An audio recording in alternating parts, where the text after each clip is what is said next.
Traveling is always amazing. Going somewhere new is exciting. The roads you haven't driven, the places you haven't seen. This time, we're leaving the warm, flat days behind and chasing the mountains. From the Netherlands through Germany, all the way to the Jungfrau region in Switzerland, camping the entire way, almost 3,000 kilometers. From summer heat to alpine air, this is our road trip to the mountains.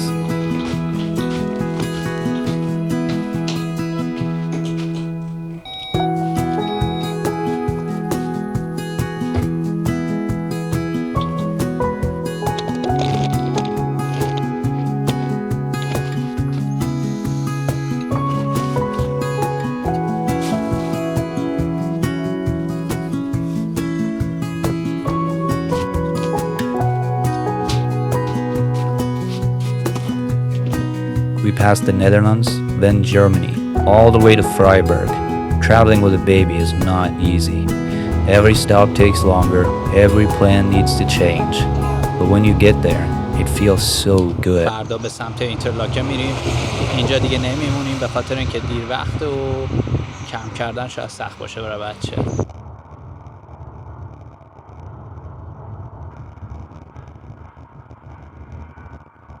مرز آلمان و هلندیم، اومدیم لیدل صبحونمون رو بخوریم.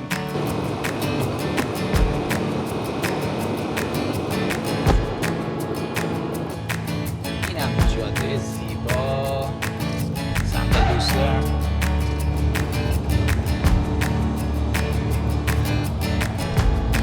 رسیدیم به یه جایی به نام لونگر.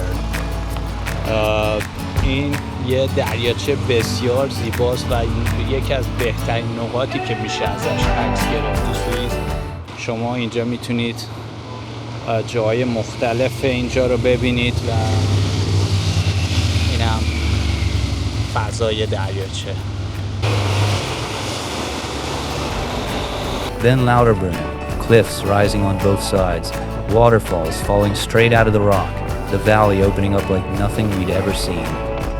The road in is a ride of its own. Every turn shows you a new view. Every corner takes your breath away. This is a road you don't just drive, you feel it.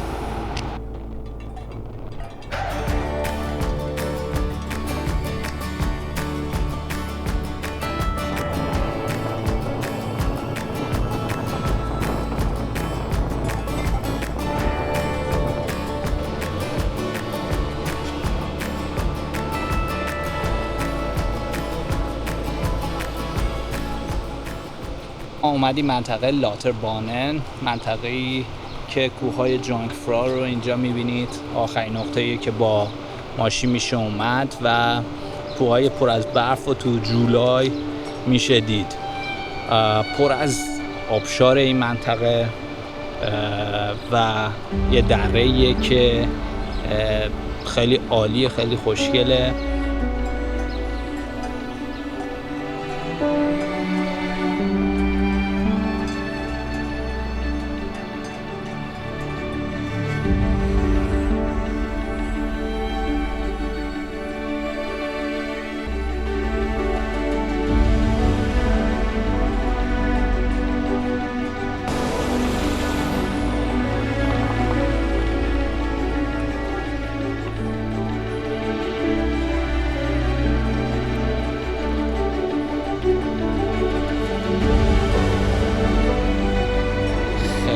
خوشگله اینجا.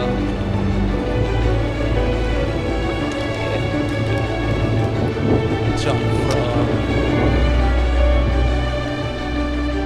خب ما سرانجام تونستیم تو کمپ جانفرا یه دونه پیچ بگیریم، بریم که نصب کنیم. Camping is always nice, but camping in a place like this, with the mountains around you and a waterfall right in front of your tent, that's something else.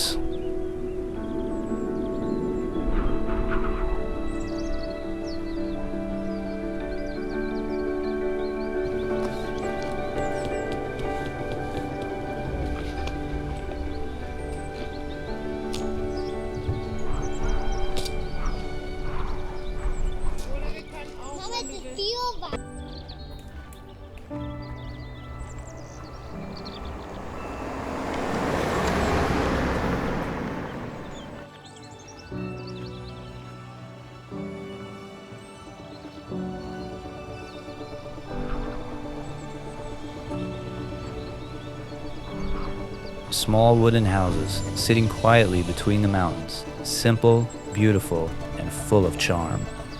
Lauterbrunnen isn't just a village, it's a postcard you can walk through.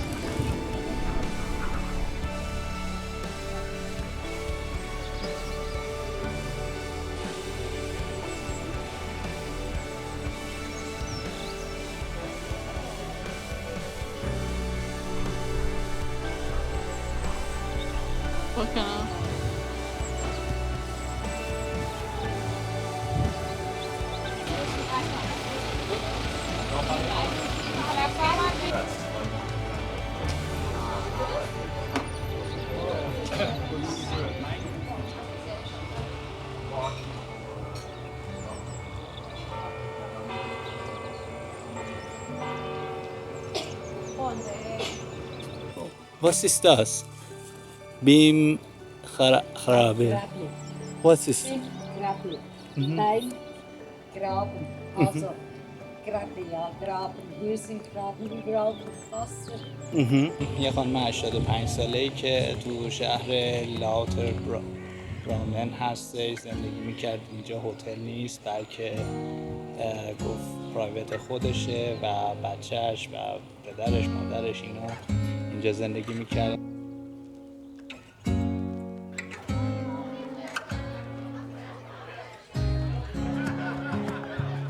That night, strangers gathered together to watch the World Cup semifinal. No one knew each other, but everyone was enjoying it together in this calm night between the mountains. And that's when you realize, no matter how many kilometers you drive, it's always worth it to connect with nature and with people along the way.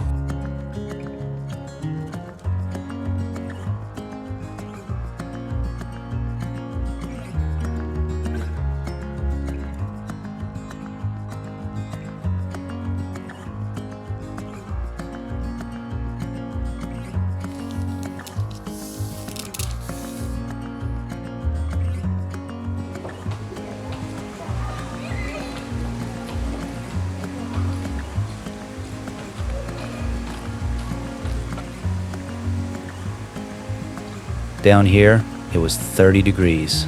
Down here, the air didn't move. 40 kilometers away, and 2,000 meters up, winter was still holding on.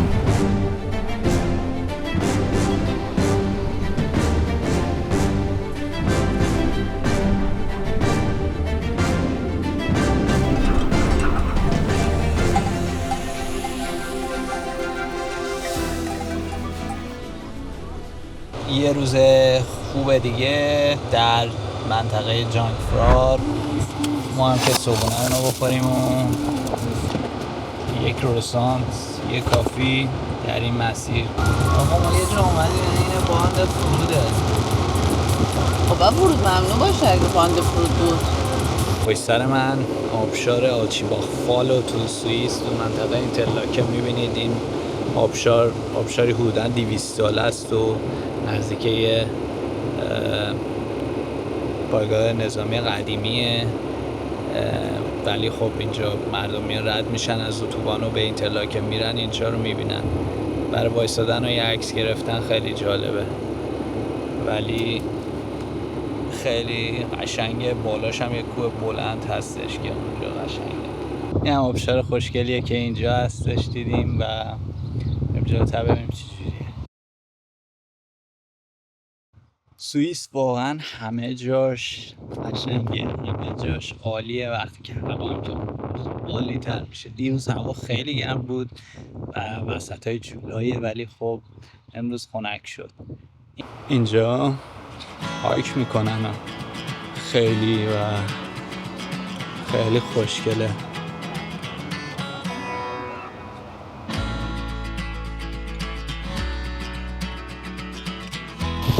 تریپل کروسانت مخصوص سوئیس. Then the mountains arrive, not gradually, but all at once. Peaks catching cloud, waterfalls threading down granite like they've always been there. You don't photograph a moment like this. You just try to remember it.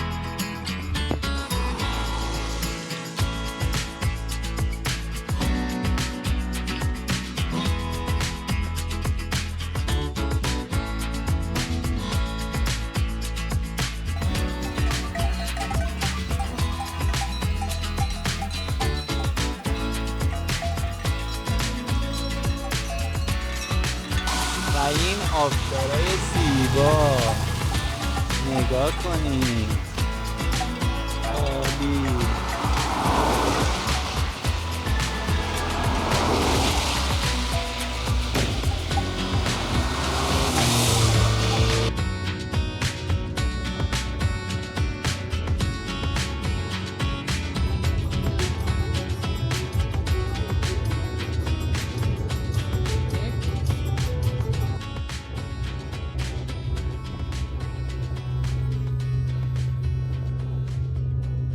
قبل از اینکه فراموش کنم از چه مسیری اومدیم، میخوام رو نقشه بهتون نشون بدم که یه موقع خواستیم بیاین بدونید از چه مسیری بیاین و از چه جاده زیبایی رو خواهید دید.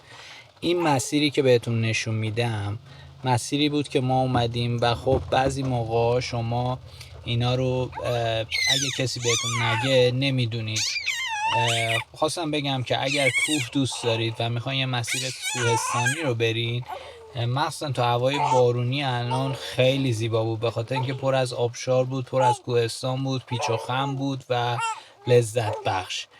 از این مسیر یعنی ما از شهر لاوتربرونن تو اینجا اومدیم اینترلاکن و اینترلاکن اومدیم سمت اینر، اگه درست بگم اینر تریخن.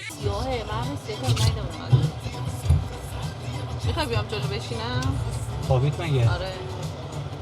بیا گریه نکنم.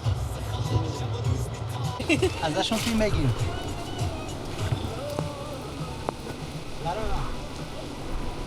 فیلم داره میگیره؟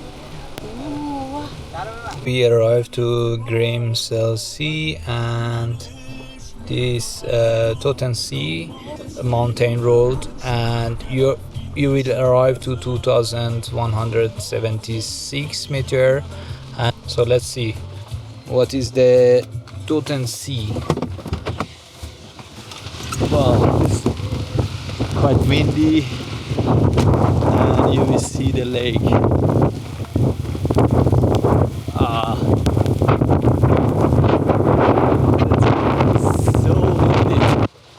استورم آلرت هم که اومد، سویر تاندرستورم وارنینگ اومد و ما دقیقا تو این نقطه هستیم.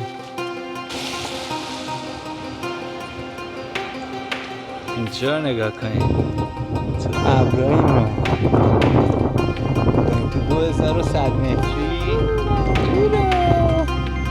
بورا بابا تا اینجا زیباست. ابرها رو ببینید که دارن پایین میرن، ابرها رو میبینیم که دارن میان بالا، چقدر زیبا.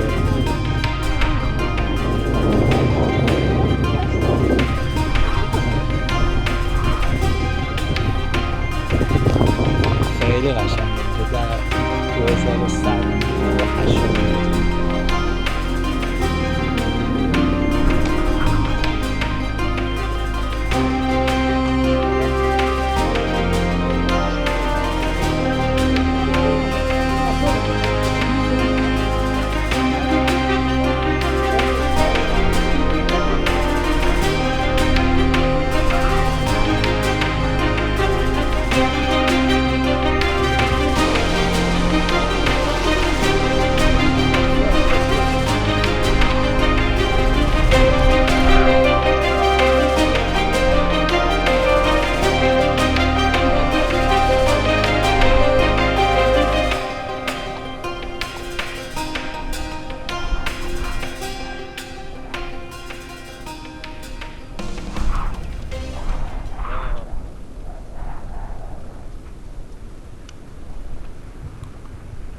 هم بالا اومدیم و به پایین میریم. خیلی دره عمیقیه و خیلی جاده جالبیه. بذار برم ببینیم. ببین چه جاده ایه. واو، تازه نصف مسیر اومدیم پایین و دوباره اینا رو میاد پایین و دوباره میره اون بالا رو اون یکی کوه.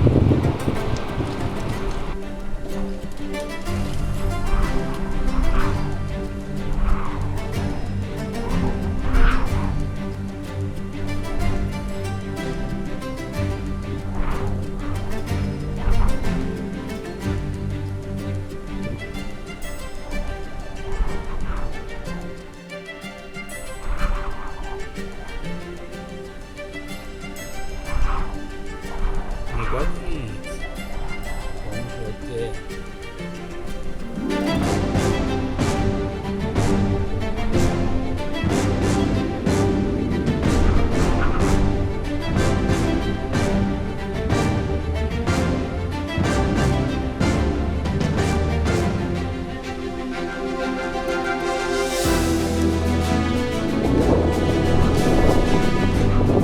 That's the thing about these roads. They don't just lead somewhere, they change the air around you. Hot in the valley, cold and clean up here, like the mountain has its own weather, its own mood. We didn't plan for this feeling. We just drove until we found it. If you love discovering roads like this as much as we do, come along for the next one. Subscribe and let's keep exploring.